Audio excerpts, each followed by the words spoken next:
Now for Global Business Updates, Rotus Oddiri joins us. Good morning, Rotus. Good morning, everybody. We begin with U.S. President Joe Biden. Biden was in Wisconsin, and he essentially was talking about student debt, student loan relief, essentially in Wisconsin. Biden was essentially saying that income thresholds, he introduced an income threshold to where if you're using up to 10% of your income to pay for student debt, it's going to be reduced, I think, about 5% in July. Here's the president. What's called an income-driven repayment program, which I've renamed the SAVE program, the most affordable repayment plan ever. Before I took office, student borrowers had to pay 10% of their discretionary income on a monthly basis for what they borrowed, 10% discretionary income. That's income after you pay necessities like housing and food. A lot of people didn't have the means to pay 10%. So I was able to, under my authority, have the department cut that to 5% for undergraduate loans. Now that means no one with undergraduate loans, whether a community college or four-year college, have to pay more than 5% of their discretionary income to repay those loans starting in July of this year. And for millions of borrowers who make less than $32,000 a year now after they're out, their monthly student payments will be dropped to zero as long as they're that. We're back.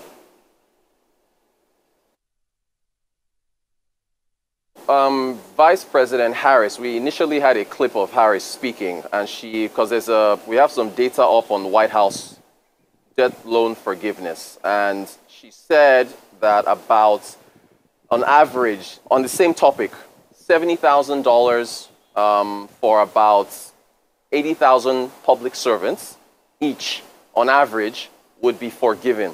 In the 3 years since the administration came into office, about $144 billion. That is not a typo. $144 billion for over 4 million public servants has been forgiven. And essentially, they're looking at forgiving about 25 million more public servants. And in the clip where Harris was speaking, which is tied to this data that we're putting up, she did say, crucially, that even if you haven't gotten a job, if you didn't end up graduating, or you dropped out of school, the loans will still be paid. To put this in perspective, $144 billion is almost 2 times Ghana's economy. Ghana is a $77 billion economy. It's 4 times Senegal's economy, which is about $35 billion. It's a lot of money. If we bring this to Nigeria and our conversation around the president, if you look at lessons learned from what the U.S. is doing and what Nigeria is trying to do, the U.S. is showing us what can happen when student loans go out of control. And we've already talked, I think it was a week or two ago, when President Tinubu signed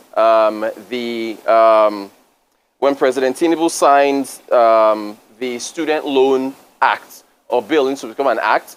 He essentially said and removed a number of thresholds. We talked about the income thresholds being removed, the moratorium, if you don't have a job, you can pay back. Essentially, non-performing loans are a risk for Nigeria when it comes to these student loans. So it is something that we have to be, conversant of as we proceed to trying to provide education to as many Nigerians as possible. From there, we go to Treasury Secretary Janet Yellen. She's in Beijing, spoke a lot about the China's overcapacity distorting prices in the market, and she gave an example with a solar company in the United States that was put out of business as a result of China's flooding of the markets with solar panels. I don't want to get ahead of where we are on this, but I did last week visit a firm in Atlanta called Suniva that was a dynamic and technologically advanced producer of solar cells. in the early 2000s. This was a time when China ramped up its capacity to produce solar panels enormously. Prices plummeted, and in 2017, the firm finally had losses that were so steep it went out of business. It went bankrupt. And one of the goals of the Inflation Reduction Act, of course, that's a key goal is to reduce emissions to address climate change, but also it's intended to bolster our supply chains and create some capacity in the United States to produce these critical clean energy products. And there are a series of supports there and restrictions that have enabled this firm to feel it now has the potential to operate profitably.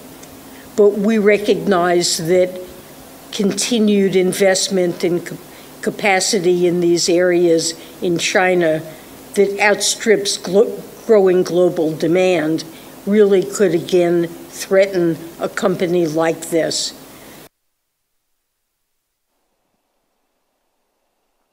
All right, we now go to chips. Again, the 2022 CHIPS Act is really ramping up companies to come and build chips in the U.S. TSMC now has received $6.6 billion in subsidies, about $5 billion in loans, so a total of about $11 billion. Although TSMC is looking to spend, I think, about $65 billion or more in building a second plant in Arizona to build what's called fabs, fabricators, chip fabricators, basically, for 2-nanometer chips, which are basically used to power artificial intelligence. So U.S. Commerce Secretary General Raimondo was talking about how big a deal this is because the U.S. has been depending on supply chains from companies overseas like TSMC. TSMC provides chips for NVIDIA. TSMC provides chips for Apple.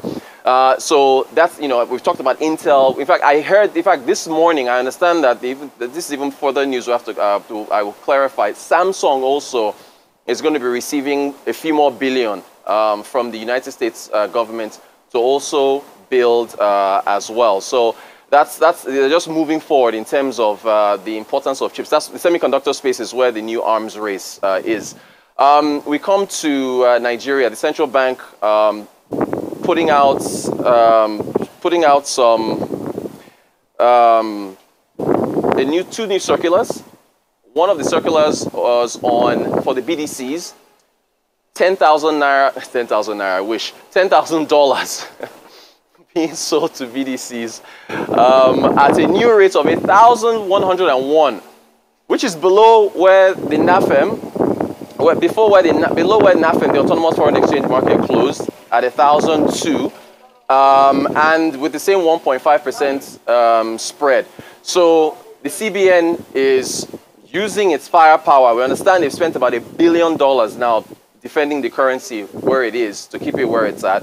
Also, they put out another circular yesterday where they instructed banks to no longer accept US dollars as collateral for Naira loans.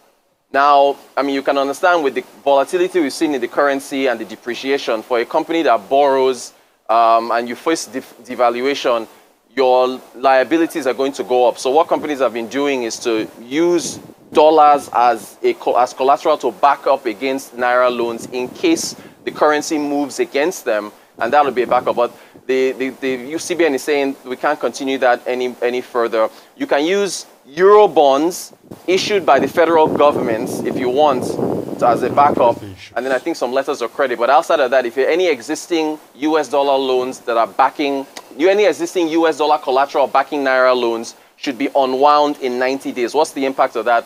And they will face a penalty if they don't do it. You will see more FX flowing in from the unwinding of those US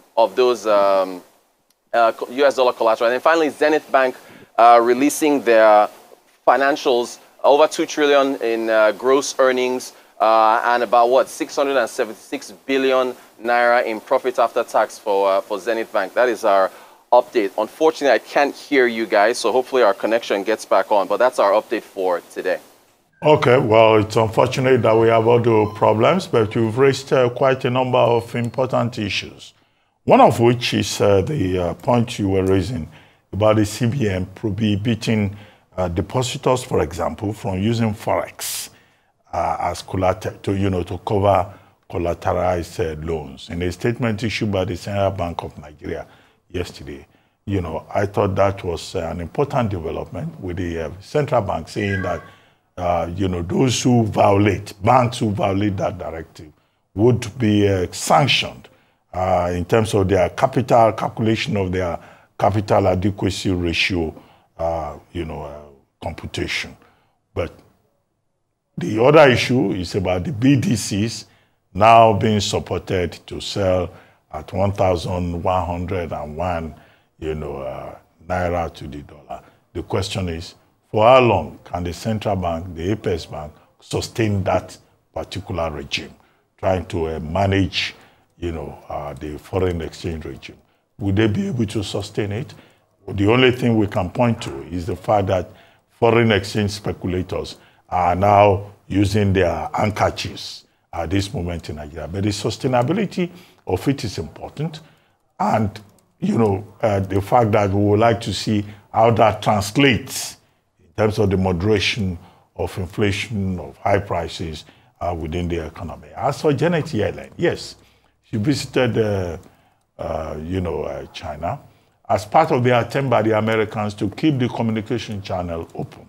She spent 5 days. She's on her way back to Washington, D.C., or maybe she's back there. One of the major issues was overcapacity. The question is, would they be able to control China's overcapacity? You recall that when the Chinese met in January, Premier Li Qiang was telling us that, look, manufacturing was going to be a major area of focus and productivity. But America is now saying, oh, you are producing too much. You have to slow down so that there will be a proper balance within the trade economy. One of the things they talked about was also about money laundering, about fair trade practices. But what is important, I think, was that Janet Yellen got there. She's a foodie. I think the word is foodie, a foodie specialist. So the Chinese made sure that they entertained her with mushrooms, which she liked very much. But I don't think that the best we can hang on to, I think the best that we can hang on to is the fact that the communication line is open and that they will keep talking to each other. As for the CHIPS Act, yes, TSMC, based in Taiwan, headquartered in Taiwan, accounts for about 90% of semiconductors production. Is one of the other areas of rivalry with China. Malaysia now is providing itself as an alternative for semiconductor production. But what the Americans have done is to provide $11.1 billion to support TSMC to set up a second factory in Phoenix, Arizona. And the whole idea is that that will increase, America's capacity to be able to compete more effectively with China. So you see that, they talk to each other, but they are also competing. And I don't think that the competition will end, even with countries like India and Malaysia trying to get into that geopolitics of the artificial future of things. Well, thank you very much, Rotus.